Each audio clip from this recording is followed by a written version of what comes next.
निवेश पर भारी मुनाफा देने का झांसा देकर अंतर्राष्ट्रीय स्तर पर की जा रही ठगी के बड़े नेटवर्क का पर्दाफाश हुआ है।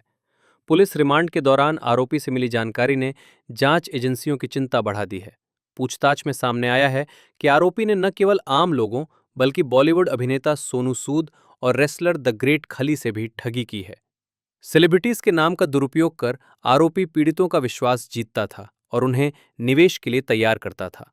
पुलिस ने आरोपी को 42 लाख रुपए की धोखाधड़ी करने के मामले में गिरफ्तार कर जेल भेजा था।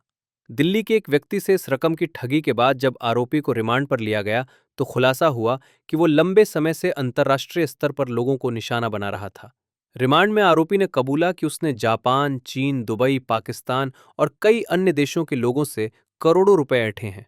वो फर्जी इन्वेस्टमेंट प्लान दिखाकर और नामी हस्तियों के नाम का हवाला देकर लोगों को झांसे में लेता था। हमने जो कोतवाली क्षेत्र में कोतवाली थाने पे 5/25 लिखा है, 420 का केस लिखा है, जिसमें 42 लाख का धोखाधड़ी हुई है।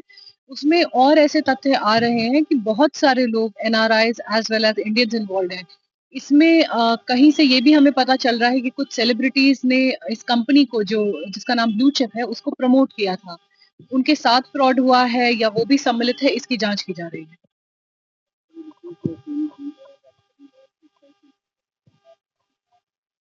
देखिए, नॉर्मली किसी भी कंपनी के प्रमोशन के लिए बहुत सेलिब्रिटीज इन्वॉल्व होते हैं, तो जिन-जिन का नाम आता रहेगा उनकी संलिप्तता भी उसी तरीके से हम लोग जाँचेंगे। हमारे कोतवाली क्षेत्र में 42 लाख से शुरू किया था, पर जब हमने इसको अरेस्ट किया, तब जाके हम लोगों इसकी क्रिमिनल हिस्ट्री जब पता चली और इवेंचुअली दुबई में भी इसने ब्लू चिप का स्कैम किया था। तो बहुत हाई वैल्यू अमाउंट है, मल्टी करोड़ का फ्रॉड हमें लग रहा है, जो हमें अभी दुबई से हमें जो सूचना प्राप्त हुई है, जो एनआरआईज़ हैं और कुछ-कुछ इंडियंस भी हैं, अप्रॉक्सिमेटली 397 मिलियन दिरहम्स, ये हमें दुबई से आ रहा है। इसके अलावा भी बहुत सारे एनआरआईज़ यूएस में, बहुत जापानीज़ और विभिन्न देश के भी लोग इन्वॉल्व्ड हैं। इंडियंस का भी बहुत सारा पैसा गया है, तो it can easily cross 1000 crore के आस-पास हो सकता है, पर इसकी जाँच हम कर रहे हैं।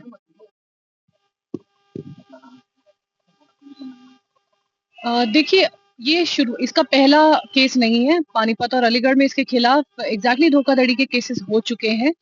तो अभी जो इसने फ्रॉड किया है, उसमें मल्टीपल कंपनीज़ मिली हैं, मल्टीपल कंपनीज़ में हमें मल्टीपल डायरेक्टर्स का भी पता चला है। तो उनकी कितनी संलिप्तता है, कहाँ से अब्सकॉन्डिंग है, कहाँ पर है, इनकी भी जाँच की जा रही है।